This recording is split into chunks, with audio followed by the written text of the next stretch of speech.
Challenging గా తీసుకుని ఇస్రో చేసిన ప్రయోగం సక్సెస్ అయింది. PSLV-C-29 నింగిలోకి దూసుకెళ్లింది. 6 ఉపగ్రహాలను 6 కక్షల్లో ప్రవేశపెట్టి విజయం సాధించింది ఇస్రో. కొత్త టెక్నాలజీ వాడి ప్రయోగం చేసింది.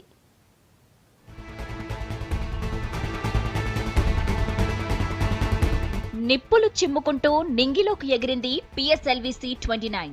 నెల్లూరు జిల్లాలోని శ్రీహరికోట నుంచి పైకెగిరింది రాకెట్. శ్రీహరికోట నుంచి సైంటిస్టుల 50వ ప్రయోగం సక్సెస్ అయింది. సాయంత్రం 6 గంటల 20 నిమిషాలకి ప్రయోగం పూర్తయింది. 2, 1, 0.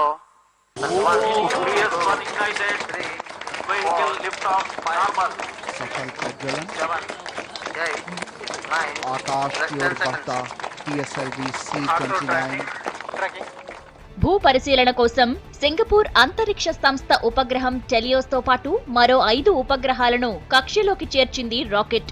ఇస్రో చరిత్రలో 50వ ప్రయోగం సక్సెస్ అయిందని అన్నారు షార్ డైరెక్టర్ కున్హి కృష్ణన్.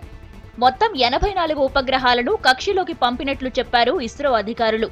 సింగపూర్ శాటిలైట్లతో కలిపి మొత్తం 57 విదేశీ ఉపగ్రహాలను కక్షలోకి పంపింది ISRO.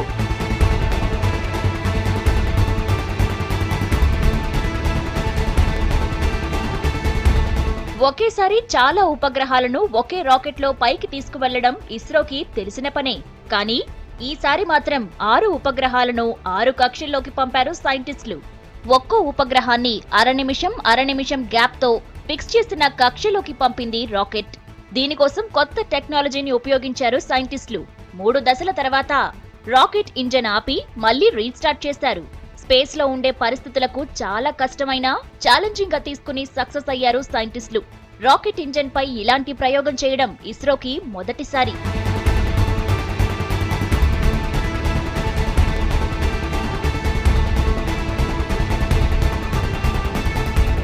నింగిలోకి ఎగిరిన 6 శాటిలైట్లలో TeLEOS 1 earth observation satellite ఒకటి కాగా మిగతా వాటిలో వెలాక్స్ C1, వెలాక్స్ 2, కెంట్రిగ్స్ 1, గలాసియా, అథెనాక్సాట్ 1 ఉన్నాయి. PSLV-C-29 సక్సెస్ కావడంతో సైంటిస్టులు సెలబ్రేట్ చేసుకున్నారు. ఒకరికొకరు విషెస్ చెప్పుకున్నారు. ఈ ఏడాది ఇస్రో ప్రయోగాల్లో ఇదే చివరిది. దీంతో కలిపి ఈ ఏడాది 17 విదేశీ శాటిలైట్లతో పాటు 4 ఇండియన్ శాటిలైట్లను అంతరిక్షంలోకి పంపింది. వాటిలో ప్రతిష్టాత్మకంగా GSLV ద్వారా GSAT-6 పంపి ఘన విజయం సాధించింది.